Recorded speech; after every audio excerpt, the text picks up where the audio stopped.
just felt na it's more of my personality kasi I have a very strong personality. But at the same time, I wanted the cut to be classic and simple. Okay. So, sobrang simple lang yung cut. Nasa details lang tulad ng color tsaka yung embellishments. Okay.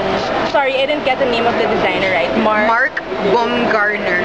Okay, thank you, Rian. Thank you. So, I had to physically prepare for that. Tapos, acting-wise, kasi usually, pag ako kumikilos, wala akong,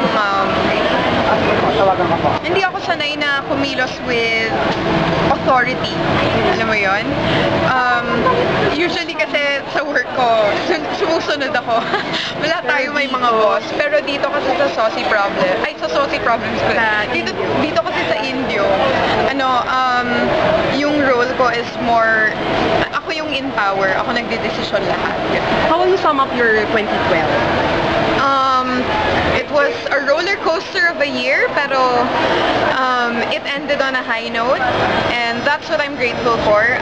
What matters naman to me is the journey that took me to the great ending. And your plans for 2013? I've made it a point kasi nung patapos na ng year na to, actually sinimulan ko na yung New Year ko bago pa mag-New Year, sinimulan ko na to spend more time with my family para makuha ko yung balance dapat sa work, sa love life, tsaka sa pamilya.